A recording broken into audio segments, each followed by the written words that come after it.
ਹੁਣ ਉਹਨਾਂ ਨੂੰ ਲੱਗਦਾ ਹੈ ਕਿ ਵੀ ਇਹ ਸਾਡਾ ਨਾ ਨੈਰੇਟਿਵ ਇੰਟਰਨੈਸ਼ਨਲ ਕਮਿਊਨਿਟੀ 'ਚ ਵਿਕਿਆ, ਆਪਣੇ ਲੋਕਾਂ 'ਚ ਵੀ ਸਵਾਲ ਖੜੇ ਹੋ ਰਹੇ ਨੇ। ਹੁਣ ਉਹਨਾਂ ਨੇ ਇੱਕ ਨਵਾਂ ਅਸਤਰ ਆਪਣੇ ਜਿਹੜੇ ਹੈ ਉਸ ਤੋਂ ਆਪਣੇ ਅਸਲਾਖਾਨੇ 'ਚੋਂ ਕੱਢਿਆ। ਹੁਣ ਉਹਨਾਂ ਨੇ ਕਿਹਾ ਵੀ ਰੌਲਾ ਤਾਂ ਆਪੋਜੀਸ਼ਨ ਪਾਰਟੀਆਂ ਹੀ ਪਾਉਂਦੀਆਂ ਨੇ, ਕਾਂਗਰਸ ਪਾ ਰਹੀ ਹੈ, ਦੂਜੀਆਂ ਰੀਜਨਲ ਉਹਨਾਂ ਦੇ ਐਮਪੀ ਲੈ ਜੀ, ਤੁਹਾਨੂੰ ਅਸੀਂ ਬਾਹਰਲੇ ਮੁਲਕਾਂ 'ਚ ਡੈਲੀਗੇਟ ਬਣਾ ਕੇ ਭੇਜ ਰਹੇ ਹਾਂ, ਤੁਸੀਂ ਐਕਸਪਲੇਨ ਕਰਨਾ ਹੈ ਕਿ ਜੀ ਪਾਕਿਸਤਾਨ ਕਿਵੇਂ ਦਹਿਸ਼ਤਗਰਦੀ ਕਰਦਾ ਹੈ, ਕਿਵੇਂ ਕ੍ਰਾਸ ਬਾਰਡਰ ਟੈਰਰਿਜ਼ਮ ਕਰਦਾ ਹੈ। ਔਰ ਉਹ ਡੈਲੀਗੇਸ਼ਨ ਜਿਹੜੇ ਨੇ 59 ਐਮਪੀ ਜਿਨ੍ਹਾਂ 'ਚ ਮਲਟੀ ਪਾਰਟੀ ਜਿਹੜੇ ਐਮਪੀਜ਼ ਨੇ, ਹੋਰ ਆਫੀਸ਼ੀਅਲਸ ਨੇ, ਉਹਨਾਂ ਨੇ 7 ਜਿਹੜੇ ਨੇ ਡੈਲੀਗੇਸ਼ਨ ਬਣਾਏ, 7 ਟੋਟਲ।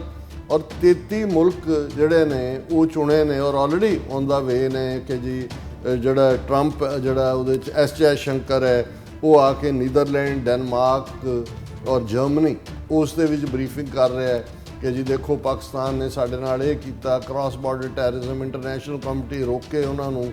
ਜਦ ਵੀ ਤੁਹਾਡਾ ਆਪਰੇਸ਼ਨ ਸੰਦੂਰ ਕਿੱਥੇ ਗਿਆ? ਠੀਕ ਕਿਹਾ ਕਾਂਗਰਸ ਨੇ ਕਿਹਾ ਕਿ ਵੀ ਇਹ ਜਿਹੜਾ MPs sent to countries that have nothing to do with India-Pakistan issue। Sanjay Raut ਵੀ ਉਹਨਾਂ ਦਾ ਸ਼ਿਵ ਸੈਨਾ ਦਾ, ਉਹਨੇ ਕਿਹਾ ਵੀ ਤੁਸੀਂ ਉਹਨਾਂ ਨੂੰ ਭੇਜਿਆ, ਹੁਣ ਡੈਨਮਾਰਕ ਦਾ ਜਾਂ ਜਰਮਨੀ ਦਾ ਜਾਂ ਦੂਜੇ ਦਾ ਕੀ ਲੈਣਾ ਦੇਣਾ ਹੈ ਉਹਦੇ ਨਾਲ, ਇੰਡੀਆ ਪਾਕਿਸਤਾਨ ਜਾਂ ਦੂਜੇ ਨਾਲ। ਪਰ ਕਿਉਂਕਿ ਇਸ ਵੇਲੇ ਉਹਨਾਂ ਨੂੰ ਇੱਕ ਨੈਰੇਟਿਵ ਦੀ ਲੋੜ ਹੈ, ਉਹਨਾਂ ਨੇ PR ਸਿਰਜਣਾ ਔਰ ਉਹ ਸਾਰੇ ਦੇ ਥੱਲੇ ਉੱਥੇ ਜਾ ਕੇ ਇਹ ਸ਼੍ਰੀਕਾਂਤ ਏਕਨਾਥ ਸ਼ਿੰਦੇ ਕਹਿ ਰਿਹਾ ਜੀ ਅਸੀਂ ਅਮਿਤਾਭ ਵਾਲਿਆਂ ਨਾਲ ਮਿਲੇ ਔਰ ਕੋਈ ਜੁਆਇੰਟ ਸਟੇਟਮੈਂਟ। ਇੱਕ ਤਾਂ ਹੁੰਦਾ ਨਾ ਵੀ ਇਹਨਾਂ ਦਾ ਡੈਲੀਗੇਸ਼ਨ ਗਿਆ ਉੱਥੇ, ਉਹਨਾਂ ਨੂੰ ਕਨਵਿੰਸ ਕੀਤਾ ਜੀ ਵਾਕਈ ਪਾਕਿਸਤਾਨ ਨੇ ਕੀਤਾ, ਫਿਰ ਉਹਨਾਂ ਦੀ ਜੁਆਇੰਟ ਸਟੇਟਮੈਂਟ ਕਿਤੇ ਕੁਛ ਨਹੀਂ, ਇਹਨਾਂ ਦੇ ਆਪਣੇ ਹੀ ਬਿਆਨ ਆ ਰਹੇ ਨੇ। ਜਿਹੜਾ UAE will always stand by India, ਹੁਣ UAE ਵਾਲੇ ਨੇ ਨਹੀਂ ਕਿਹਾ ਵੀ ਸਟੈਂਡ ਬਾਈ ਇੰਡੀਆ, ਉਹ ਖੁਦ ਹੀ ਕਹਿ ਰਿਹਾ ਕਿ ਉਹਨੇ ਸਾਨੂੰ ਇਹ ਕਿਹਾ। ਅੱਜ ਪਬਲਿਕੇਸ਼ਨ ਵਾਲੇ ਉਹਨੇ ਇੱਕ ਇੰਟਰਵਿਊ 'ਚ ਕਿਹਾ ਕਿ ਜੀ India is seeking definitive end to terrorism. Bharat ਚਾਹੁੰਦਾ ਵੀ ਇਸ ਦਹਿਸ਼ਤਗਰਦੀ ਦਾ ਖਾਤਮਾ ਹੋਏ। ਭਾਰਤ ਤੋਂ ਵੱਡਾ ਦਹਿਸ਼ਤਗਰਦ ਮੁਲਕ ਕੌਣ ਹੈ? RSS, ਪਹਿਲਾ ਪੋਲੀਟੀਕਲ ਮਰਡਰ ਆਫਟਰ ਪਾਰਟੀਸ਼ਨ, ਸਭ ਤੋਂ ਵੱਡੇ ਲੀਡਰ ਦਾ ਸਬ ਕੰਟੀਨੈਂਟ ਦਾ ਜਿਹੜਾ ਇਹਨਾਂ ਦਾ ਸੀ, ਗਾਂਧੀ ਦਾ, ਉਹ ਨਥੂਰਾਮ ਗੋਡਸੇ ਨੇ ਕੀਤਾ। ਨਥੂਰਾਮ ਗੋਡਸੇ ਮੁਸਲਮਾਨ ਸੀ ਜਾਂ ਸਿੱਖ ਸੀ ਜਾਂ ਈਸਾਈ ਸੀ। ਔਰ ਨਥੂਰਾਮ ਗੋਡਸੇ ਤੋਂ ਲੈ ਕੇ ਤੁਸੀਂ ਜਿੰਨੀਆਂ ਇਵੈਂਟਸ ਤੁਸੀਂ ਦੇਖੋ ਅੱਜ ਜਿਨ੍ਹਾਂ ਦੇ ਕੋਲ ਰਾਜ ਭਾਗ ਹੈ, ਇਹਨਾਂ ਨੇ ਕਿਹੜਾ ਐਸਾ ਕੰਮ ਨਹੀਂ ਕੀਤਾ ਜਿਸ ਨੂੰ ਤੁਸੀਂ ਇੰਟਰਨੈਸ਼ਨਲ ਟੈਰਰਿਜ਼ਮ ਕਹਿਣ ਤੋਂ ਗਰੇਜ਼ ਕਰੋਗੇ। Viewers welcome back on program. So viewers ਗੱਲਬਾਤ ਕਰਨ ਜਾ ਰਹੇ ਹਾਂ ਕਿ ਪਹਿਲਗਾਮ ਦੀ ਘਟਨਾ ਦੀ ਆੜ ਵਿੱਚ ਪਾਕਿਸਤਾਨ ਤੇ ਕੀਤੇ ਗਏ ਮਿਜ਼ਾਈਲ ਤੇ ਡਰੋਨ ਹਮਲਿਆਂ ਵਿੱਚ ਬੁਰੀ ਤਰ੍ਹਾਂ ਸ਼ਿਕਸਤ ਖਾ ਕੇ ਹੁਣ ਮੋਦੀ ਸਰਕਾਰ ਇੰਟਰਨੈਸ਼ਨਲ ਕਮਿਊਨਿਟੀ ਦੀਆਂ ਅੱਖਾਂ ਵਿੱਚ ਘੱਟਾ ਪਾਉਣ ਦੀ ਕੋਸ਼ਿਸ਼ ਕਰ ਰਹੀ ਹੈ। ਭਾਰਤ ਸਰਕਾਰ ਨੇ 7 ਡੈਲੀਗੇਸ਼ਨ ਦੁਨੀਆ ਦੇ 33 ਮੁਲਕਾਂ ਵਿੱਚ ਭੇਜੇ ਹਨ ਜਿਹੜੇ ਕਿ ਪਾਕਿਸਤਾਨ ਦੇ ਖਿਲਾਫ ਜ਼ਹਿਰ ਉਗਲ ਰਹੇ ਹਨ। ਇਹਨਾਂ 7 ਡੈਲੀਗੇਸ਼ਨਾਂ ਵਿੱਚ 60 ਦੇ ਕਰੀਬ ਅੱਡ-ਅੱਡ ਪਾਰਟੀਆਂ ਦੇ MP ਅਤੇ ਹੋਰ ਅਧਿਕਾਰੀ ਸ਼ਾਮਲ ਹਨ। ਸੋ ਇਸ ਬਾਰੇ ਆਪਾਂ ਗੱਲਬਾਤ ਕਰਨ ਜਾ ਰਹੇ ਹਾਂ। ਸੋ ਅਸੀਂ ਚਾਹਾਂਗੇ ਕਿ ਤੁਸੀਂ ਇਸੇ ਤਰ੍ਹਾਂ ਬਣੇ ਰਹਿਣਾ, ਦੇਖਣ, ਸੁਣ ਲਈ, ਲਿਖਣ ਲਈ ਤੁਹਾਡਾ ਸਭ ਦਾ ਬਹੁਤ ਧੰਨਵਾਦ ਜੀ। ਡਾਕਟਰ ਸਾਹਿਬ ਕੀ ਕਹਿਣਾ ਚਾਹੋਗੇ? ਦੇਖੋ, ਜਦੋਂ ਅੱਜ ਇਹ ਸਟੇਟਮੈਂਟ ਦਿੱਤੀ ਜਾਂਦੀ ਹੈ, ਸਟੇਟਮੈਂਟ ਤਾਂ ਭਾਵੇਂ ਅੱਜ ਦਿੱਤੀ ਜਾਂਦੀ ਹੈ ਪਰ ਇਹ ਹਮੇਸ਼ਾ ਹੀ ਹਕੀਕਤ ਰਹੀ ਹੈ। ਔਰ ਇਹਨਾਂ ਦੀ ਉਹ ਜਿਹੜੀ ਇੱਕ ਵੱਡੀ ANI ਦੀ ਜਿਹੜੀ ANI ਰਾਹ ਦੀ ਆਊਟਫਿਟ ਹੈ, ਉਹਨਾਂ ਦੀ ਵੱਡੀ ਰਿਪੋਰਟਰ ਪਲਕੀ ਸ਼ਰਮਾ, ਉਹ ਇੱਕ ਵਾਰ ਕਹਿ ਰਹੀ ਸੀ ਕਿ ਨੈਰੇਟਿਵ ਕੀ ਹੁੰਦਾ। ਉਹਨੇ ਕਿਹਾ ਦੇਖੋ ਪਾਂਡਵਾਂ ਨੇ ਆਪਣੀ ਔਰਤ ਵੀ ਜੂਏ ਦੇ ਵਿੱਚ ਹਾਰੀ, ਜਿਹੜਾ ਹੁਣ ਜੂਆ ਖੇਲਣਾ ਵੀ ਮਾੜਾ ਹੈ, ਔਰਤ ਨੂੰ ਹਰਾਣਾ ਉਸ ਤੋਂ ਵੀ ਬਦਤਰ ਹੈ।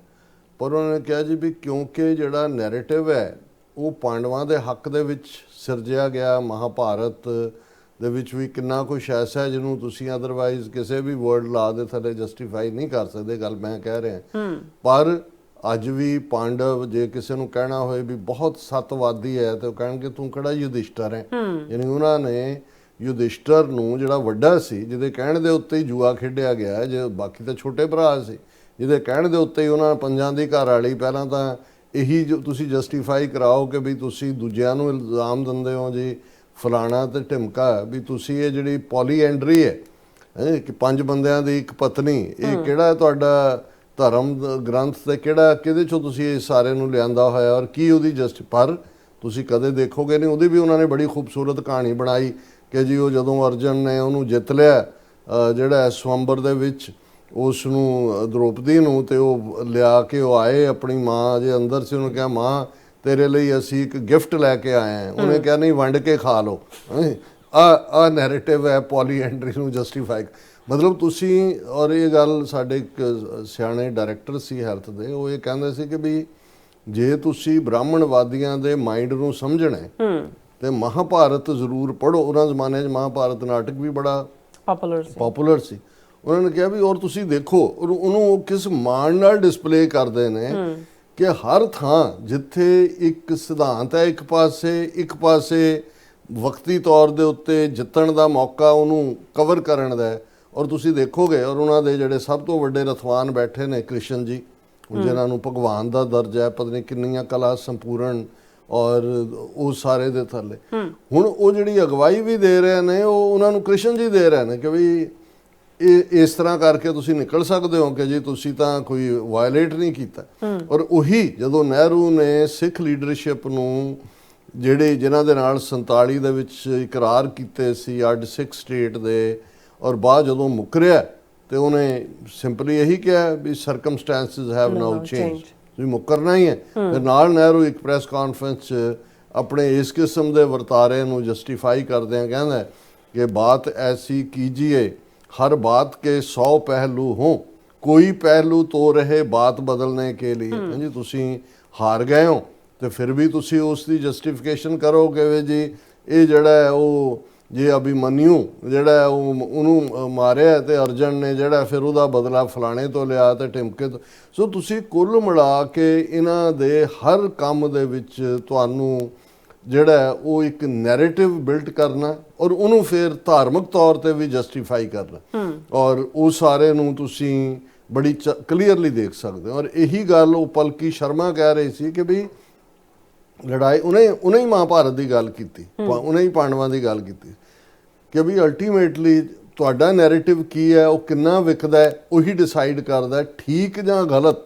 ਇਹ ਰੱਬ ਦੀ ਦਰਗਾਹ 'ਚ ਤਾਂ ਫੈਸਲੇ ਹੁੰਦੇ ਨੇ। ਉਹ ਜਦੋਂ ਅਸੀਂ ਸਿੱਖੀ ਦੀ ਗੱਲ ਕਰਦੇ ਹਾਂ ਕਹਿੰਦੇ ਆ ਕਿ ਉੱਥੇ ਸੱਚੇ ਹੀ ਸੱਚ ਨਿਬੜਿਆ, ਚੁਣ ਵੱਖ ਕੱਢਿਆ ਜਮਾਲਿਆ, ਥਾਏ ਨਾ ਪਾਇਨ ਕੂੜਿਆਰ ਮੂੰਹ ਕਾਲੇ ਦੋਜ਼ਖ ਚਾਲਿਆ। ਕਿ ਭਾਈ ਝੂਠੇ ਜਿਹੜੇ ਨੇ ਉਹਨਾਂ ਦੇ ਮੂੰਹ ਕਾਲੇ ਹੁੰਦੇ ਨੇ, ਉਹ ਦੋਜ਼ਖ ਦੀ ਅੱਗ 'ਚ ਸੜਦੇ ਨੇ, ਔਰ ਜਿਹੜੇ ਤੇਰੇ ਨਾਏ ਰਤੇ ਸੇ ਜਿਣ ਗਏ ਹਾਰ ਗਏ ਸੇ ਠੱਗਣ ਵਾਲਿਆ, ਕਿ ਜਿਹੜੇ ਤੇਰੇ ਨਾਮ ਦੇ ਵਿੱਚ ਸੱਚ ਦੇ ਵਿੱਚ ਨੇ ਉਹ ਜਿੱਤ ਗਏ। ਔਰ ਇਹਨੂੰ ਵੀ ਗੁਰੂ ਨਾਨਕ ਪਾਤਸ਼ਾਹ ਨੇ ਜਦੋਂ ਫਰਮਾਇਆ ਕੂੜ ਨਿਖੁੱਟੈ ਨਾਨਕਾ ਓੜਕ ਸੱਚ ਰਹੀ, ਕਿ ਅਲਟੀਮੇਟਲੀ ਫਾਲਸਹੁਡ ਡਿੱਗਦਾ ਹੈ ਔਰ ਸੱਚ ਰਹਿੰਦਾ। ਇਹ ਅਲਟੀਮੇਟ ਟਰੂਥ ਹੈ ਰੱਬ ਦੀ ਦਰਗਾਹ 'ਚ।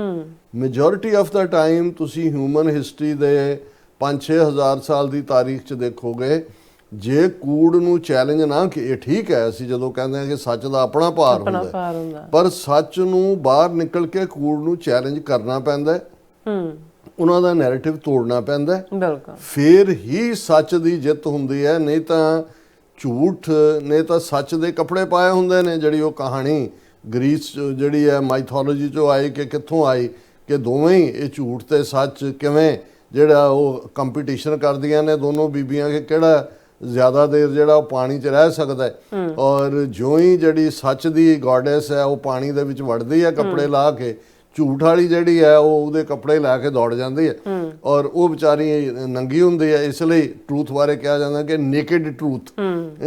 ਹੁਣ ਇੱਕ ਪਾਸੇ ਜਦੋਂ ਤੁਸੀਂ ਝੂਠ ਅੱਡ-ਅੱਡ ਤਰ੍ਹਾਂ ਦੇ ਕੱਪੜੇ ਪਾ ਕੇ, ਅੱਡ-ਅੱਡ ਤਰ੍ਹਾਂ ਦੇ ਜਿਹੜੇ ਆ ਉਹ ਈਡੀਅਮ ਇਸਤੇਮਾਲ ਕਰਕੇ, ਅੱਡ-ਅੱਡ ਤਰ੍ਹਾਂ ਦੇ ਹਰਬੇ ਵਰਤ ਕੇ, ਇਹੀ ਬ੍ਰਾਹਮਣਵਾਦ ਦੀ ਖੂਬਸੂਰਤੀ ਹੈ। 4000 ਸਾਲ ਤੋਂ ਆਪਣਾ ਝੂਠ ਵੀ ਵੇਚ ਰਹੇ ਨੇ, ਆਪਣੀਆਂ ਗਾਵਾਂ ਦਾ ਮੂਤਰ ਵੀ ਵੇਚ ਰਹੇ ਨੇ ਐਮਾਜ਼ੋਨ ਤੇ, ਗੋਹਾ ਵੀ ਵੇਚ ਰਹੇ ਨੇ। ਹੁਣ ਹੈ ਤਾਂ ਨੈਰੇਟਿਵ ਕਹੋ ਜੀ ਕੈਂਸਰ ਠੀਕ, ਉਹ ਚੰਗੇ ਭਲਿਆਂ ਦੀਆਂ ਕਾਰਾਂ ਦੇ ਉੱਤੇ ਗੋਹਾ ਥੱਪ ਦਿੰਦੇ ਨੇ ਜੀ, ਨਿਊਕਲੀਅਰ ਰੇਡੀਏਸ਼ਨ ਰੋਕ ਦੇਗਾ। ਸੋ ਔਰ ਤੁਸੀਂ ਦੇਖੋ ਵੀ ਉਹ ਇਹ ਸਾਰਿਆਂ ਨੂੰ ਬਿਲੀਵ ਕਰਨ ਵਾਲੇ ਕੋਈ ਆਰਡੀਨਰੀ ਅਨਪੜ੍ਹ ਲੋਕ ਨਹੀਂ ਨੇ। ਕਿੰਨੇ PhDs, ਕਿੰਨੇ ਉਹ ਸਾਰੇ ਜਿਹੜੇ ਨੇ, ਜੇ ਉੱਤੇ ਕੋਈ ਸੈਟੇਲਾਈਟ ਕੋਈ ਦੂਸਰਾ ਭੇਜਦੇ ਨੇ, ਪਹਿਲਾਂ ਉਹ ਸ਼ਿਵਲਿੰਗ ਦੀ ਪੂਜਾ ਕਰ ਰਹੇ ਹੁੰਦੇ ਨੇ ਸਾਇੰਸਦਾਨ ਬੈਠੇ, ਜੋਤਸ਼ੀਆਂ ਤੋਂ ਵਕਤ ਕਢਾਇਆ ਹੁੰਦਾ। ਇਹ ਜਾਣਦਿਆਂ ਹੋਇਆ ਵੀ ਇਹ ਸਾਰੇ ਦਾ ਕੋਈ ਮਤਲਬ ਨਹੀਂ ਹੈ ਇਨ ਦਾ ਐਂਡ ਜਿਨ੍ਹਾਂ ਦਾ ਸਾਇੰਟੀਫਿਕ ਟੈਂਪਰ ਹੈ ਉਹ ਸਮਝਦੇ ਨੇ। ਲੇਕਿਨ ਕਿਉਂਕਿ ਜਦੋਂ ਇਹ ਧਰਮ ਦਾ ਤੁਸੀਂ ਲਿਆ ਕੇ ਵਿੱਚ ਵਾੜ ਦਿੰਦੇ ਹੋ ਔਰ ਬ੍ਰਾਹਮਣਵਾਦ ਨਾ ਹੀ ਇਹ ਸਾਰੇ ਦਾ, ਹੁਣ ਇਹ ਇਸ ਲਈ ਕਿ ਵੀ ਅਸੀਂ ਦੇਖਦੇ ਹਾਂ ਵੀ ਇੱਕ ਆਮ ਬੰਦੇ ਨੂੰ ਜਿਹਦੇ ਸਾਹਮਣੇ ਤੁਸੀਂ ਜੋ ਕੁਛ, ਕਿਉਂਕਿ ਅੱਜ 1 ਮਹੀਨਾ ਹੋ ਗਿਆ ਪਹਿਲਗਾਮ ਦੀ ਘਟਨਾ ਨੂੰ, 22 ਅਪ੍ਰੈਲ ਨੂੰ ਇਹ ਹੋਇਆ, 8, 9, 10 ਜਿਹੜਾ ਮਈ ਨੂੰ ਜਿਹੜਾ ਉਹ ਕਨਫਲਿਕਟ ਹੁੰਦਾ ਹੈ 72 ਘੰਟੇ, ਕੋਈ ਉਹਨੂੰ 80 ਵੀ ਕਹਿੰਦਾ, ਮੈਂ ਉਹਨੂੰ 72 ਘੰਟੇ ਦਾ ਹੀ ਕਹਿੰਦਾ, ਜਿਹਦੇ 'ਚ ਹਾਲਾਂ ਕੋਈ ਫੌਜ ਮੂਵ ਨਹੀਂ ਹੋਈ, ਕੋਈ ਇੱਕ ਦੂਜੇ ਦੀ ਟੈਰੀਟਰੀ ਵਾਇਓਲੇਟ, ਹਾਂ ਜਿਹੜੀ ਹੈ ਡਰੋਨਸ ਐਂਡ ਮਿਸਲਸ ਦੀ ਹੋਈ ਗੱਲ, ਔਰ ਟਰੰਪ ਨੇ 8 ਵਾਰ ਕਹਿ ਦਿੱਤਾ ਜੀ ਮੈਂ ਰੁਕਵਾਇਆ, ਨਹੀਂ ਤਾਂ ਨੈਕਸਟ ਸਟੈਪ ਤੇ ਚਲੀ ਗਈ ਸੀ ਗੱਲ। ਇੰਡੀਆ ਬੁਰੀ ਤਰ੍ਹਾਂ ਫੇਲ ਹੋਇਆ ਔਰ ਹਰ ਤਰੀਕੇ ਨਾਲ ਉਹਨਾਂ ਦੀ 에ਅਰ ਫੋਰਸ ਦਾ ਵੀ ਥੱਲਾ ਲੱਗਾ, ਉਹਨਾਂ ਦੇ ਝੂਠ ਦਾ ਵੀ, ਉਹਨਾਂ ਦਾ ਨੈਰੇਟਿਵ ਵਿਕਿਆ ਨਹੀਂ। ਹੁਣ ਉਹਨਾਂ ਨੂੰ ਇਸ ਗੱਲ ਦੀ ਬਹੁਤ ਹਿਊਮਿਲੇਸ਼ਨ ਵੀ ਹੈ ਆਪਣੇ ਲੋਕਾਂ 'ਚ, ਤਾਂ ਕਿਉਂਕਿ ਲੋਕ ਤਾਂ ਜਿਹੜੇ ਕੋਈ ਮਾੜਾ ਮੋਟਾ ਸਵਾਲ ਕਰਦੇ ਨੇ ਕਿ ਜੀ ਸੋ ਕਾਲਡ ਆਪਰੇਸ਼ਨ ਸੰਦੂਰ ਤੇ ਕਿਵੇਂ ਪ੍ਰੋਫੈਸਰ ਤੱਕ ਜਿਹੜੇ ਨੇ ਉਹ ਚੁੱਕ ਕੇ ਘਰੋਂ ਉਹਨਾਂ ਦੇ ਉੱਤੇ ਕੇਸ ਬਣਾਏ ਹੋਏ ਨੇ। ਹੁਣ ਇਸ ਪੀਰੀਅਡ 'ਚ 12 ਬੀਬੀਆਂ ਔਰ ਬੰਦੇ ਜਿਹਨਾਂ 'ਚ ਬਹੁਤੇ ਸਿੱਖ ਨੇ ਹਰਿਆਣਾ ਪੰਜਾਬ 'ਚੋਂ ਚੁੱਕੇ ਗਏ ਜੀ। ਇਹ ਆਪਰੇਸ਼ਨ ਸੰਦੂਰ ਵੇਲੇ ਸੈਂਸਿਟਿਵ ਜਿਹੜੀ ਹੈ ਜਾਣਕਾਰੀ ਉਹ ਪਾਕਿਸਤਾਨ ਨੂੰ ਪਹੁੰਚਾ ਰਹੇ ਸੀ। ਜਿਹੜੀ ਜੋਤੀ ਮਲਹੋਤਰਾ ਹਰਿਆਣੇ ਦੀ ਬੀਬੀ ਵਿਚਾਰੀ ਵਲੌਗ ਕਰਨ ਵਾਲੀ, ਟਰੈਵਲ ਵਲੌਗ, ਹੁਣ ਅੱਜ ਪੁਲਿਸ ਨੇ ਕੋਰਟ ਦੇ ਵਿੱਚ ਕਿਹਾ ਕਿ ਜੀ ਕੋਈ ਐਸਾ ਸਬੂਤ ਨਹੀਂ ਹੈ ਕਿ ਵੀ ਉਹਨੇ ਕੋਈ ਕਿ ਉਹਦੀ ਕੋਈ ਐਕਸੈਸ ਵੀ ਹੋਏ ਸੈਂਸਿਟਿਵ ਇਨਫੋਰਮੇਸ਼ਨ ਜਿਹੜੀ ਉਹਨੇ ਪਾਕਿਸਤਾਨ ਨੂੰ ਦਿੱਤੀ ਹੋਏ। ਪਰ ਇਹ ਸਾਰਾ ਧਿਆਨ ਨੂੰ ਡਾਈਵਰਟ ਕਰਨ ਲਈ ਵੀ, ਔਰ ਇਹ ਜਦੋਂ ਤੁਸੀਂ ਜਿਹੜਾ ਬੰਦਾ ਹਾਰਿਆ ਹੁੰਦਾ ਉਹ ਮੁੜ ਕੇ ਆਪਣੇ ਹੀ ਕੱਪੜੇ ਪਾੜਦਾ, ਕਿਉਂਕਿ ਉਹਦੇ ਕੋਲ ਕੋਈ ਹੋਰ ਤਰੀਕਾ ਨਹੀਂ ਹੁੰਦਾ ਉਹਨੂੰ ਦੱਸਣ ਦਾ। ਉੱਥੇ ਤਾਂ ਉਹ ਆਪਣੇ ਕੱਪੜੇ ਹੀ ਪਾੜ ਰਹੇ ਨੇ, ਕੋਈ ਝੂਠ ਬੋਲ ਰਿਹਾ, ਕੋਈ ਇੱਧਰ ਬੋਲ ਰਿਹਾ, ਕੋਈ ਉੱਧਰ ਬੋਲ ਰਿਹਾ। ਪਰ ਉਹਨਾਂ ਨੂੰ ਲੱਗਦਾ ਹੈ ਵੀ ਇੰਟਰਨੈਸ਼ਨਲ ਲੈਵਲ ਤੇ ਉਹਨਾਂ ਦੇ ਨਾਲ ਸਿਰਫ ਤਾਲਿਬਾਨ ਦੀ ਹਕੂਮਤ ਖਲੋਤੀ ਅਫਗਾਨਿਸਤਾਨ ਦੀ, ਉਹ ਵੀ ਕਿੰਨੇ, ਹੁਣ ਉਹ ਇਹਨਾਂ ਦੇ ਨੈਰੇਟਿਵ ਨੂੰ ਵੀ ਤੋੜਦੀ ਹੈ। ਜਦੋਂ ਇਹ ਗਜ਼ਨੀ ਦਾ ਗੱਲ ਕਰਦੇ ਨੇ, ਅਬਦਾਲੀ ਦੀ ਗੱਲ ਕਰਦੇ ਨੇ, ਮੰਦਰਾਂ ਦੀ, ਉਹ ਪਾਕਿਸਤਾਨ ਦੇ ਲਹਿੰਦੇ ਪੰਜਾਬ ਦੇ ਮੁਸਲਮਾਨਾਂ ਨੇ ਤਾਂ ਨਹੀਂ ਇਹਨਾਂ ਦੇ ਮੰਦਰ ਤੋੜੇ ਹੋਏ, ਨਾ ਹੀ ਸਿੰਧ ਦੇ ਮੁਸਲਮਾਨਾਂ ਨੇ ਤੋੜੇ ਹੋਏ ਨੇ, ਨਾ ਹੀ ਖੈਬਰ ਪਖਤੂਨਖਵਾ ਵਾਲੇ ਜਿਹੜੇ ਉਹ ਅਫਗਾਨਿਸਤਾਨ ਨਾਲ ਸੰਬੰਧਿਤ ਜਿਹੜੇ ਲੋਕ ਨੇ, ਜਿਨ੍ਹਾਂ ਨੇ, ਜਿਹੜੇ ਮਹਿਮੂਦ ਗਜ਼ਨਵੀ ਕੌਣ ਸੀ, ਗਜ਼ਨੀ ਸ਼ਹਿਰ ਅੱਜ ਵੀ ਅਫਗਾਨਿਸਤਾਨ ਦੇ ਵਿੱਚ ਹੈ। ਔਰ ਇਸੇ ਤਰ੍ਹਾਂ ਜਿਹੜਾ ਉਹ ਅਹਿਮਦ ਸ਼ਾਹ ਅਬਦਾਲੀ ਕੌਣ ਸੀ, ਦੁਰਾਨੀ ਕਬੀਲੇ ਦਾ ਅਫਗਾਨਿਸਤਾਨ, ਹੁਣ ਅੱਜ ਉਹ ਉਹਨਾਂ ਦੇ ਦੋਸਤ ਬਣੇ ਹੋਏ ਨੇ। ਦੂਜੇ ਪਾਸੇ 20 ਕਰੋੜ ਭਾਰਤ ਦੇ ਮੁਸਲਮਾਨਾਂ ਨੂੰ ਜੁੱਤੀਆਂ ਮਾਰਨ ਦੇ ਲਈ ਉਹਨਾਂ ਨੂੰ ਯਾਦ ਕਰਵਾ ਦਿੰਦੇ ਨੇ, ਇਹ ਦੇਖੋ ਜੀ ਇਹ ਮਸਜਿਦ ਢਾਈ ਤੇ ਫਲਾਣਾ ਕੀਤਾ, ਤੇ ਅਬਦਾਲੀ ਨੇ ਜਿਹੜਾ ਉਹਨੇ ਮਹਿਮੂਦ ਗਜ਼ਨਵੀ ਨੇ ਸੋਮਨਾਥ ਦਾ ਮੰਦਿਰ ਲੁੱਟਿਆ, ਉਹਦੇ ਦਰਵਾਜ਼ੇ ਲੈ ਗਏ, ਉਹਦਾ ਫਲਾਣਾ ਕਰ ਲਿਆ, ਢਿਮਕਾ ਕਰ ਲਿਆ।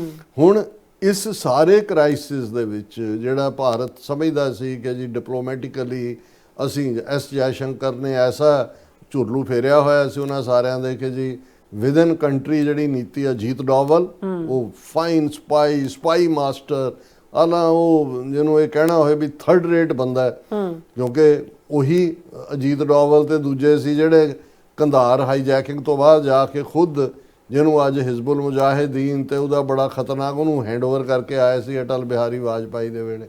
ਇਹਨਾਂ ਨੇ ਕਿਹੜਾ ਜਿਹੜਾ ਉਹ ਮਾਰਕਾ ਮਾਰਿਆ ਹੋਇਆ ਹੈ ਜਿਹਦੇ ਥੱਲੇ ਤੁਸੀਂ ਇਹਨਾਂ ਨੂੰ ਸਪਾਈ ਮਾਸਟਰ ਔਰ ਦੂਜਾ ਤੀਜਾ ਕੋ। ਇਵੇਂ ਹੀ ਜੇ ਟਰਾਂਸਨੈਸ਼ਨਲ ਡਿਪਰੈਸ਼ਨ 'ਚ ਫੜੇ ਜਾਂਦੇ ਨੇ, ਹਰਦੀਪ ਸਿੰਘ ਨਿੱਜਰ ਦੇ ਮਰਡਰ 'ਚ ਅਮਰੀਕਾ 'ਚ, ਇਹਨਾਂ ਦੀ ਕਿਹੜੀ ਰਾਹ ਹੈ ਏਜੰਸੀ ਜਿਹਨੂੰ ਬੜਾ ਕਦੇ CIA ਨਾਲ ਕੰਪੇਅਰ ਕਰਦੇ ਨੇ, ਕਦੇ ਮੋਸਾਦ ਨਾਲ ਕਰਦੇ ਨੇ। ਉਹ ਅਫਗਾਨਿਸਤਾਨ ਦੇ ਤਾਲਿਬਾਨ ਵੀ 2 ਦਿਨ ਬਾਅਦ CPEC ਦੀ ਮੀਟਿੰਗ 'ਚ ਬੀਜਿੰਗ 'ਚ ਬੈਠੇ ਹੋਏ ਨੇ, ਪਾਕਿਸਤਾਨ ਦੇ ਨੁਮਾਇੰਦੇ ਔਰ ਚਾਈਨਾ ਦੇ ਨਾਲ। ਸੋ ਕੋਈ ਵੀ ਇਹਨਾਂ ਦੇ ਨਾਲ ਨਹੀਂ ਖਲੋਤਾ, ਇਹਨਾਂ ਦਾ ਨੈਰੇਟਿਵ ਨਹੀਂ ਵਿਕਿਆ। ਟਰੰਪ ਨੇ ਵੈਸੇ ਹੀ ਭਾਂਡਾ ਭੰਨ ਦਿੱਤਾ ਕਿ ਜੀ ਮੈਂ ਕਰਵਾਇਆ, ਔਰ ਇਹੀ ਕਾਰਨ ਸੀ, ਜਿਵੇਂ ਅਸੀਂ ਕੱਲ ਜ਼ਿਕਰ ਕੀਤਾ ਸੀ, ਕਿ ਇਹਨਾਂ ਦਾ ਜਿਹੜਾ ਫੋਰਨ ਸੈਕਟਰੀ ਹੈ ਵਿਕਰਮ ਮਿਸ਼ਰੀ, ਜੋ ਹੀ ਉਹਨੇ ਸੀਜ਼ਫਾਇਰ ਦਾ ਐਲਾਨ ਕੀਤਾ, ਉਹਦੇ ਫਲੱਡ ਕਰਤਾ ਲੋਕਾਂ ਨੇ ਹੇਟ ਮੇਲ ਨਾਲ, ਔਰ ਉਹਦੇ ਟੱਬਰ ਨੂੰ ਵੀ ਧਮਕੀਆਂ, ਅਕਾਊਂਟ ਬੰਦ ਕਰਕੇ ਦੌੜੇ। ਹੁਣ ਉਹਨਾਂ ਨੂੰ ਲੱਗਦਾ ਹੈ ਕਿ ਵੀ ਇਹ ਸਾਡਾ ਨਾ ਨੈਰੇਟਿਵ ਇੰਟਰਨੈਸ਼ਨਲ ਕਮਿਊਨਿਟੀ 'ਚ ਵਿਕਿਆ, ਆਪਣੇ ਲੋਕਾਂ 'ਚ ਵੀ ਸਵਾਲ ਖੜੇ ਹੋ ਰਹੇ ਨੇ। ਹੁਣ ਉਹਨਾਂ ਨੇ ਇੱਕ ਨਵਾਂ ਅਸਤਰ ਆਪਣੇ ਜਿਹੜੇ ਹੈ ਉਸ ਤੋਂ ਆਪਣੇ ਅਸਲਾ ਖਾਨੇ 'ਚੋਂ ਕੱਢਿਆ, ਔਰ ਇਹ ਉਹਨਾਂ ਨੇ ਜਿਹੜਾ ਉਹਨਾਂ ਦਾ ਨਵਾਂ ਅਸਤਰ ਹੈ ਕਿ multi party teams are on political mission against terror. ਉਹਨਾਂ ਨੇ 59 MPs ਔਰ ਜਿਨ੍ਹਾਂ 'ਚ ਹੋਰ ਆਲਾ ਅਫੀਸ਼ੀਅਲ ਨੇ, ਔਰ MP ਵੀ ਆਲ ਪਾਰਟੀ, ਉਹਨਾਂ ਨੇ ਕਿਹਾ ਵੀ ਹੁਣ ਇੱਕ ਤਾਂ ਹਾਲਤ ਇਹ ਹੈ ਕਿ ਵੀ ਈਵਨ ਜਿਹੜੇ ਸਿਟਿੰਗ ਚੀਫ ਮਿਨਿਸਟਰ ਨੇ ਕੁਛ ਹਾਲਤਾਂ ਜਿਵੇਂ ਪੰਜਾਬ ਦਾ ਸੀ ਜਾਂ ਉਹਨਾਂ ਨੇ ਜੇ ਬਾਹਰ ਆਣਾ ਸੀ ਤਾਂ ਉਹਨਾਂ ਨੇ ਆਗਿਆ ਨਹੀਂ ਦਿੱਤੀ ਕਿ ਜੀ ਤੁਸੀਂ ਆ ਨਹੀਂ ਸਕਦੇ। ਹੁਣ ਉਹਨਾਂ ਨੇ ਕਿਹਾ ਵੀ ਰੌਲਾ ਤਾਂ ਆਪੋਜੀਸ਼ਨ ਪਾਰਟੀਆਂ ਹੀ ਪਾਉਂਦੀਆਂ ਨੇ, ਕਾਂਗਰਸ ਪਾ ਰਹੀ ਹੈ, ਦੂਜੀਆਂ ਰੀਜਨਲ ਉਹਨਾਂ ਦੇ ਐਮਪੀ ਲੈ ਜੀ, ਤੁਹਾਨੂੰ ਅਸੀਂ ਬਾਹਰਲੇ ਮੁਲਕਾਂ 'ਚ ਡੈਲੀਗੇਟ ਬਣਾ ਕੇ ਭੇਜ ਰਹੇ ਹਾਂ, ਤੁਸੀਂ ਐਕਸਪਲੇਨ ਕਰਨਾ ਹੈ ਕਿ ਜੀ ਪਾਕਿਸਤਾਨ ਕਿਵੇਂ ਦਹਿਸ਼ਤਗਰਦੀ ਕਰਦਾ ਹੈ, ਕਿਵੇਂ ਕ੍ਰਾਸ ਬਾਰਡਰ ਟੈਰਰਿਜ਼ਮ ਕਰਦਾ ਹੈ, ਕਿਵੇਂ ਉਹ ਇੰਟਰਨੈਸ਼ਨਲ ਲਾਅ ਨੂੰ ਵਾਇਲੇਟ ਕਰ ਰਿਹਾ ਹੈ। ਔਰ ਉਹ ਡੈਲੀਗੇਸ਼ਨ ਜਿਹੜੇ ਨੇ 59 ਐਮਪੀ ਜਿਨ੍ਹਾਂ 'ਚ ਮਲਟੀ ਪਾਰਟੀ ਜਿਹੜੇ ਐਮਪੀਜ਼ ਨੇ, ਹੋਰ ਆਫੀਸ਼ੀਅਲਸ ਨੇ, ਉਹਨਾਂ ਨੇ 7 ਜਿਹੜੇ ਨੇ ਡੈਲੀਗੇਸ਼ਨ ਬਣਾਏ, 7 ਟੋਟਲ। ਔਰ 33 ਮੁਲਕ ਜਿਹੜੇ ਨੇ ਉਹ ਚੁਣੇ ਨੇ ਔਰ ਆਲਰੇਡੀ ਔਨ ਦਾ ਵੇ ਨੇ ਕਿ ਜੀ ਜਿਹੜਾ ਟਰੰਪ ਜਿਹੜਾ ਉਹਦੇ 'ਚ ਐਸ ਜੈ ਸ਼ੰਕਰ ਹੈ ਉਹ ਆ ਕੇ ਨੀਦਰਲੈਂਡ, ਡੈਨਮਾਰਕ ਔਰ ਜਰਮਨੀ ਉਸ ਦੇ ਵਿੱਚ ਬਰੀਫਿੰਗ ਕਰ ਰਿਹਾ ਹੈ ਕਿ ਜੀ ਦੇਖੋ ਪਾਕਿਸਤਾਨ ਨੇ ਸਾਡੇ ਨਾਲ ਇਹ ਕੀਤਾ, cross border terrorism, international community ਰੋਕੇ ਉਹਨਾਂ ਨੂੰ। ਜਦ ਵੀ ਤੁਹਾਡਾ ਆਪਰੇਸ਼ਨ ਸੰਦੂਰ ਕਿੱਥੇ ਗਿਆ, ਨਾ ਤੁਹਾਡਾ ਸੰਦੂਰ ਲੱਭਾ, ਨਾ ਕੋਈ ਉਹ ਕਿੰਨੇ ਉਹ ਸ਼ਿੰਗਾਰ ਹੁੰਦੇ ਨੇ, 16 ਸ਼ਿੰਗਾਰ ਉਹ ਤੁਹਾਡੇ ਨਾਲ ਸ਼ਿੰਗਾਰ ਲੱਭੇ। ਚਲੋ ਸੰਦੂਰ ਤਾਂ ਇੱਕ ਹੈ, ਬਾਕੀ ਜਿਹੜਾ ਸਾਰਾ ਅਸੀਂ ਪਾਰਟ ਉਹ ਕਿੱਥੇ ਗਿਆ ਤੁਹਾਡੀ ਦੁਲਹਨ ਦਾ। ਲੇਕਿਨ ਹੁਣ ਉਹ ਜਿਹੜੇ ਨੇ ਉਹ ਸਿਰ ਖੋਲ ਕੇ ਸੰਦੂਰ ਵਾਲਾ, ਸੰਦੂਰ ਤਾਂ ਮਿਟ ਗਿਆ, ਸਿਰ ਖੋਲ ਕੇ ਜਾ ਕੇ ਹੁਣ ਦੁਨੀਆ ਦੀ ਜਿਹੜੇ ਅੱਡ ਮੁਲਕਾਂ ਦੀਆਂ ਰਾਜਧਾਨੀਆਂ 'ਚ ਕਹਿ ਰਹੇ ਵੇ ਮੈਂ ਲੁੱਟੀ ਗਈ, ਵੇ ਮੈਂ ਕੁੱਟੀ ਗਈ, ਵੇ ਮੇਰਾ ਕੱਖ ਨਹੀਂ ਰਿਹਾ, ਵੇ ਬਚਾਓ ਵੇ ਪਾਕਿਸਤਾਨ। ਜਿਹੜਾ ਇੱਕ ਹੁਣ ਇਹਨੂੰ ਤੁਸੀਂ ਰੋਣਾ ਪਿੱਟਣਾ ਹੀ ਕਹਿ ਸਕਦੇ ਹੋ, ਵੈਸੇ ਠੀਕ ਲਫ਼ਜ਼ ਦਾ ਸਿਆਪਾ ਹੈ ਵੀ ਉਹ ਜਾ ਕੇ ਕਰਨਾ ਸ਼ੁਰੂ ਕੀਤਾ ਹੋਇਆ। ਹੁਣ ਇਹਦੇ ਵਿੱਚ ਉਹਨਾਂ ਨੇ ਜਿਹੜੇ ਅੱਡ ਡੈਲੀਗੇਸ਼ਨ ਭੇਜੇ ਨੇ ਪੋਲੀਟੀਕਲ ਮਿਸ਼ਨ ਦੇ ਉੱਤੇ, ਔਰ ਉਹਨਾਂ ਨੇ ਕਿਹਾ ਕਿ ਜੀ ਇਹ cross border terrorism emanating from Pakistan. ਔਰ ਇਸ ਸਾਰੇ ਦੇ ਚੱਲਦਿਆਂ ਜਿਹੜਾ ਇੱਕ ਡੈਲੀਗੇਸ਼ਨ ਸ਼ਿਵ ਸੈਨਾ ਦਾ ਐਮਪੀ ਲੈ ਕੇ ਗਏ ਸ਼੍ਰੀਕਾਂਤ ਏਕਨਾਥ ਸ਼ਿੰਦੇ, ਇਹ ਆਬੂ ਧਾਬੀ, ਉਹਨੂੰ ਤੁਸੀਂ ਆਬੂ ਧਾਬੀ ਵਾਲਿਆਂ ਨੂੰ ਔਰ ਠੀਕ ਕਿਹਾ ਕਾਂਗਰਸ ਨੇ ਕਿਹਾ ਕਿ ਵੀ ਇਹ ਜਿਹੜਾ MPs sent to countries that have nothing to do with India Pakistan issue। Sanjay Raut, ਇਹ ਸੰਜੇ ਰੌਤ ਵੀ ਉਹਨਾਂ ਦਾ ਸ਼ਿਵ ਸੈਨਾ ਦਾ, ਉਹਨੇ ਕਿਹਾ ਵੀ ਤੁਸੀਂ ਉਹਨਾਂ ਨੂੰ ਭੇਜਿਆ, ਹੁਣ ਡੈਨਮਾਰਕ ਦਾ ਜਾਂ ਜਰਮਨੀ ਦਾ ਜਾਂ ਦੂਜੇ ਦਾ ਕੀ ਲੈਣਾ ਦੇਣਾ ਹੈ ਉਹਦੇ ਨਾਲ, ਇੰਡੀਆ ਪਾਕਿਸਤਾਨ ਜਾਂ ਦੂਜੇ ਨਾਲ। ਪਰ ਕਿਉਂਕਿ ਇਸ ਵੇਲੇ ਉਹਨਾਂ ਨੂੰ ਇੱਕ ਨੈਰੇਟਿਵ ਦੀ ਲੋੜ ਹੈ, ਉਹਨਾਂ ਨੇ PR ਸਿਰਜਣਾ, ਔਰ ਉਹ ਸਾਰੇ ਦੇ ਥੱਲੇ ਉੱਥੇ ਜਾ ਕੇ ਇਹ ਸ਼੍ਰੀਕਾਂਤ ਏਕਨਾਥ ਸ਼ਿੰਦੇ ਕਹਿ ਰਿਹਾ ਜੀ ਅਸੀਂ ਅਬੂ ਵਾਲਿਆਂ ਨਾਲ ਮਿਲੇ ਔਰ ਕੋਈ ਜੁਆਇੰਟ ਸਟੇਟਮੈਂਟ। ਇੱਕ ਤਾਂ ਹੁੰਦਾ ਨਾ ਵੀ ਇਹਨਾਂ ਦਾ ਡੈਲੀਗੇਸ਼ਨ ਗਿਆ ਉੱਥੇ, ਉਹਨਾਂ ਨੂੰ ਕਨਵਿੰਸ ਕੀਤਾ ਜੀ ਵਾਕਈ ਪਾਕਿਸਤਾਨ ਨੇ ਕੀਤਾ, ਫਿਰ ਉਹਨਾਂ ਦੀ ਜੁਆਇੰਟ ਸਟੇਟਮੈਂਟ ਕਿਤੇ ਕੁਛ ਨਹੀਂ, ਇਹਨਾਂ ਦੇ ਆਪਣੇ ਹੀ ਬਿਆਨ ਆ ਰਹੇ ਨੇ। ਔਰ ਇਹ ਉਹ ਕਹਿ ਰਿਹਾ ਕਿ ਜੀ ਅਸੀਂ ਜਿਹੜਾ UAE will always stand by India. ਹੁਣ UAE ਵਾਲੇ ਨੇ ਨਹੀਂ ਕਿਹਾ ਵੀ ਸਟੈਂਡ ਬਾਈ ਇੰਡੀਆ, ਉਹ ਖੁਦ ਹੀ ਕਹਿ ਰਿਹਾ ਕਿ ਜੀ ਉਹਨੇ ਸਾਨੂੰ ਇਹ ਕਿਹਾ। ਔਰ ਇਸ ਦੇ ਨਾਲ ਉਹ ਕਹਿ ਰਹੇ ਨੇ ਕਿ ਜੀ ਜਿਵੇਂ ਇਹਨੇ ਐਸ ਜੈ ਸ਼ੰਕਰ ਨੇ ਉੱਥੇ ਇੰਟਰਵਿਊ ਵੀ ਦਿੱਤਾ 1-2 ਮੈਗਜ਼ੀਨਸ ਨੂੰ, Netherlands, Denmark, Germany, Dutch publication ਨਾਲ ਉਹਨੇ ਇੱਕ ਇੰਟਰਵਿਊ 'ਚ ਕਿਹਾ ਕਿ ਜੀ India is seeking definitive end to terrorism. Bharat ਚਾਹੁੰਦਾ ਹੈ ਵੀ ਇਸ ਦਹਿਸ਼ਤਗਰਦੀ ਦਾ ਖਾਤਮਾ ਹੋਏ। ਭਾਰਤ ਤੋਂ ਵੱਡਾ ਦਹਿਸ਼ਤਗਰਦ ਮੁਲਕ ਕੌਣ ਹੈ? ਹੁਣ ਤੁਸੀਂ ਜੇ ਕੁੱਲ ਮਿਲਾ ਕੇ ਦੇਖਣਾ ਹੋਏ ਕਿ ਉਹਨਾਂ ਦੀ RSS ਪਹਿਲਾ ਪੋਲੀਟੀਕਲ ਮਰਡਰ ਆਫਟਰ ਪਾਰਟੀਸ਼ਨ, ਸਭ ਤੋਂ ਵੱਡੇ ਲੀਡਰ ਦਾ ਸਬ ਕੰਟੀਨੈਂਟ ਦਾ ਜਿਹੜਾ ਇਹਨਾਂ ਦਾ ਸੀ, ਗਾਂਧੀ ਦਾ, ਉਹ ਨਥੂਰਾਮ ਗੋਡਸੇ ਨੇ ਕੀਤਾ। ਨਥੂਰਾਮ ਗੋਡਸੇ ਮੁਸਲਮਾਨ ਸੀ ਜਾਂ ਸਿੱਖ ਸੀ ਜਾਂ ਈਸਾਈ ਸੀ। ਔਰ ਨਥੂਰਾਮ ਗੋਡਸੇ ਤੋਂ ਲੈ ਕੇ ਤੁਸੀਂ ਜਿੰਨੀਆਂ ਈਵੈਂਟਸ ਤੁਸੀਂ ਦੇਖੋ ਅੱਜ ਇਹਨਾਂ ਦੇ ਕੋਲ ਰਾਜ ਭਾਗ ਹੈ, ਇਹਨਾਂ ਨੇ ਕਿਹੜਾ ਐਸਾ ਕੰਮ ਨਹੀਂ ਕੀਤਾ ਜਿਸ ਨੂੰ ਤੁਸੀਂ ਇੰਟਰਨੈਸ਼ਨਲ ਟੈਰਰਿਜ਼ਮ ਕਹਿਣ ਤੋਂ ਗਰੇਜ਼ ਕਰੋਗੇ। ਉਹਦੇ 'ਚ ਉਹਨਾਂ ਨੇ ਮਸੀਤ ਬਾਬਰੀ ਮਸੀਤ ਢਾਈ, ਉਸ ਦੇ ਵਿੱਚ ਇਹੀ RSS ਔਰ ਇੰਡੀਅਨ ਸਟੇਟ ਨੇ ਰਲ ਕੇ ਦਰਬਾਰ ਸਾਹਿਬ ਦੇ ਉੱਤੇ ਹਮਲਾ ਕੀਤਾ, ਸਿੱਖਾਂ ਦੇ ਖਿਲਾਫ ਟੋਟਲ ਵਾਰ ਚੱਲ ਰਹੀ ਹੈ। ਔਰ ਹੁਣ ਵੀ ਮਤਲਬ ਅੱਜ 2 ਦਿਨ ਪਹਿਲੇ ਝਾਰਖੰਡ ਔਰ ਛੱਤੀਸਗੜ੍ਹ 'ਚ 59 ਬੇਗੁਨਾਹ ਜਿਹੜੇ ਨੌਜਵਾਨ ਚੁੱਕ ਕੇ ਮਾਰੇ ਜੀ, ਨਕਸਲੀ ਨੇ ਜੀ, ਅਸੀਂ ਨਕਸਲਵਾਦੀ ਮਾਰਦੇ। ਫਿਰ ਲਿਬਰੇਸ਼ਨ ਟਾਈਗਰਸ ਆਫ ਤਾਮਿਲਨਾਡੂ ਕਿਹਨੇ ਕ੍ਰੀਏਟ ਕੀਤੀ? ਪ੍ਰਭਾਕਰਨ ਨੂੰ ਕਿਹਨੇ ਬਣਾਇਆ? ਸ੍ਰੀਲੰਕਾ 'ਚ ਸਿਵਲ ਵਾਰ ਜਿਹਦੇ 'ਚ 70-80 ਹਜ਼ਾਰ ਲੋਕ ਮਾਰੇ ਗਏ। ਆ ਪਿਛਲੇ ਕੱਲ੍ਹ ਹੀ ਕੈਨੇਡਾ ਦੇ ਪ੍ਰਾਈਮ ਮਿਨਿਸਟਰ ਨੇ ਇੱਕ ਪ੍ਰੋਕਲੇਮੇਸ਼ਨ ਦਿੱਤੀ ਹੈ ਤਾਮਿਲ ਜੈਨੋਸਾਈਡ ਦੇ ਉੱਤੇ। ਉਹ ਕਿਹਦੀ ਕ੍ਰੀਏਸ਼ਨ ਸੀ? ਰਾਹ ਦੀ। ਔਰ ਉਹਦਾ ਹੀ ਨਤੀਜਾ ਰਾਜੀਵ ਗਾਂਧੀ ਨੂੰ ਆਪਣੀ ਜਾਨ ਤੋਂ ਹੱਥ ਧੋਣੇ ਪਏ। ਪਾਕਿਸਤਾਨ ਦੇ ਨੂੰ 2 ਹਿੱਸਿਆਂ 'ਚ ਤੋੜਨ ਦੇ ਲਈ ਮੁਕਤੀ ਵਾਹਿਨੀ ਬਣਾ ਕੇ ਵਿਦਨ ਜਿਹੜਾ ਪਾਕਿਸਤਾਨ ਦੇ ਜਾਂ ਉਸ ਮਸ਼ਰਕੀ ਪਾਕਿਸਤਾਨ ਨੂੰ ਕਿਹਨੇ ਤੋੜਿਆ, ਇਹਨਾਂ ਦਾ ਕੰਮ। ਇਹਨਾਂ ਦੇ ਰਾ ਆਪਰੇਸ਼ਨ ਸੋ ਕਾਲਡ ਤੁਸੀਂ ਦੇਖੋਗੇ ਸਿੱਕਮ, ਕਿਵੇਂ ਇਹਨਾਂ ਨੇ ਜ਼ਬਰਦਸਤੀ ਜਿਹੜਾ ਚੋਗਿਆਲ ਨੂੰ ਪਾਸੇ ਕਰਕੇ ਸਿੱਕਮ ਨੂੰ ਭਾਰਤ ਦਾ ਜਿਹੜਾ ਹਿੱਸਾ ਬਣਾਇਆ। ਬਿਲਕੁਲ। ਔਰ ਹੁਣ ਜਿਹੜਾ ਭਾਰਤ ਨੋਨ ਹੈ ਟ੍ਰਾਂਸਨੈਸ਼ਨਲ ਰਿਪਰੈਸ਼ਨ ਦੇ ਲਈ, 5 ਆਈਜ਼ ਕੰਟਰੀਜ਼ ਦੇ 5 ਜਿਹੜੇ ਸਪਾਈ ਚੀਫ ਨੇ ਇੱਥੇ ਪਾਲੋ ਆਲਟੋ 'ਚ ਮਿਲਦੇ ਨੇ। ਈਵਨ ਆਸਟ੍ਰੇਲੀਆ, ਉਹਨਾਂ ਦਾ ਸਪਾਈ ਚੀਫ ਕਹਿੰਦਾ ਕਿ ਜੀ ਆਸਟ੍ਰੇਲੀਆ ਤਾਂ ਜਿਹੜਾ ਉਹ ਨੈਸਟ ਆਫ ਸਪਾਈਜ਼ ਹੈ ਇੰਡੀਆ ਦੇ, ਇਹ ਤਾਂ ਉਹਨਾਂ ਦੇ ਜਸੂਸਾਂ ਦਾ ਆਲ੍ਹਣ ਹੈ। ਅਮਰੀਕਾ ਕੈਨੇਡਾ ਦੇ ਵਿੱਚ ਵਿਜ਼ੀਬਲ ਉਹਨਾਂ ਦੀ ਐਕਟੀਵਿਟੀ ਸਾਹਮਣੇ ਆਉਂਦੀ ਹੈ ਕਿ ਭਾਈ ਉਹਨਾਂ ਨੇ ਹਰਦੀਪ ਸਿੰਘ ਨਿੱਜਰ ਦਾ ਮਰਡਰ ਕੀਤਾ, ਇੱਥੇ Gurpatwant Pannu murder plot file ਹੋਇਆ। ਸੋ ਜਿਹੜਾ ਮੁਲਕ ਆਲਰੇਡੀ ਟ੍ਰਾਂਸਨੈਸ਼ਨਲ ਰਿਪਰੈਸ਼ਨ ਦੇ ਜਿਹੜੇ ਲੈਜਿਸਲੇਸ਼ਨ US ਸੈਨੇਟ ਔਰ ਕਾਂਗਰਸ 'ਚ ਪਏ ਨੇ, ਉਸ ਦੇ ਵਿੱਚ ਇੰਡੀਆ ਹੁਣ ਟੌਪ ਉਹਨਾਂ ਮੁਲਕਾਂ 'ਚੋਂ ਹੈ ਜਿਹੜਾ ਟ੍ਰਾਂਸਨੈਸ਼ਨਲ ਰਿਪਰੈਸ਼ਨ ਕਰ ਰਿਹਾ ਜੀ। ਔਰ ਇਸ ਤੋਂ ਹੀ ਜਦੋਂ ਇਹ ਪੰਜਾਬੀ ਦਾ ਅਖਾਣ ਹੈ ਕਿ ਵੀ ਛੱਜ ਤਾਂ ਬੋਲੇ ਛਾਨਣੀ ਕੀ ਬੋਲੇ, ਜਿਹਦੇ ਪਹਿਲਾਂ ਹੀ 100 ਛੇਕ ਨੇ। ਸੋ ਇਹ ਉਹਨਾਂ ਦਾ ਵਿਕ ਨਹੀਂ ਰਿਹਾ ਹੈ, ਲੇਕਿਨ ਉਹ ਆਪਣੇ ਲੋਕਾਂ ਨੂੰ ਵੀ ਕੁਝ ਦਿਖਾਣਾ ਹੈ ਕਿਉਂਕਿ ਇੰਨੇ ਕੁ ਐਕਸਪੋਜ਼ ਹੋਏ ਨੇ। ਔਰ ਇਹ ਸਾਰੇ ਦੇ ਚੱਲਦਿਆਂ ਹੀ ਉਹਨਾਂ ਦਾ ਇਹ ਜਿਹੜਾ ਸਾਰਾ ਪਾਰਟ ਹੈ ਕਿ ਭਾਈ ਅਸੀਂ ਜਿਹੜਾ ਉਹ 33 ਮੁਲਕਾਂ ਦੇ ਵਿੱਚ ਔਰ 15 ਦਿਨਾਂ ਦੇ ਵਿੱਚ ਉਹਨਾਂ ਨੇ ਇਹ ਮਿਸ਼ਨ, ਪਰ ਕੁਝ ਵੀ ਇਹਦੇ ਚੋਂ ਨਿਕਲਣ ਪਾਉਣ ਵਾਲਾ ਨਹੀਂ ਹੈ। ਪਰ ਇਸ ਤੋਂ ਤੁਸੀਂ ਅੰਦਾਜ਼ਾ ਲਾ ਸਕਦੇ ਹੋ ਕਿ ਇਸ ਸਾਰੇ ਤੋਂ ਜਿਵੇਂ ਇਹਨਾਂ ਦੀ ਹਿਊਮਿਲੇਸ਼ਨ, ਇਹਨਾਂ ਦੀ ਡਿਫੀਟ, ਇਹਨਾਂ ਦਾ ਸਾਰਾ ਜਿਹਨੂੰ ਕਹਿੰਦੇ ਨੇ ਪਾਜ ਮਲੰਮਾ ਲੈ ਗਿਆ, ਔਰ ਉਸ 'ਚੋਂ ਬੌਂਦਲੇ ਹੋਏ ਕੀ ਕਰਤੂਤਾਂ ਕਰ ਰਹੇ ਨੇ, ਇਹ ਸਾਹਮਣੇ ਆ ਕਿ ਬਈ ਇਹਨਾਂ ਨੂੰ ਹਨੇਰੇ ਤੇ ਚਾਨਣ ਦੇ ਵਿੱਚ ਜਿਹੜਾ ਉਹ ਫਰਕ ਵੀ ਦਿਸਣੋਂ ਹਟ ਗਿਆ। ਜੀ ਰਾਜ ਸਾਹਿਬ, ਤੁਹਾਡਾ ਬਹੁਤ ਬਹੁਤ ਧੰਨਵਾਦ। ਸੋ ਥਲੇ ਬ੍ਰੇਕ ਵਿਊਅਰਸ, ਤੁਸੀਂ ਇਸੇ ਤਰ੍ਹਾਂ ਬਣੇ ਰਹਿਣਾ। ਮਿਲਦੇ ਹਾਂ ਛੋਟੇ ਜਿਹੇ ਬ੍ਰੇਕ ਤੋਂ ਬਾਅਦ।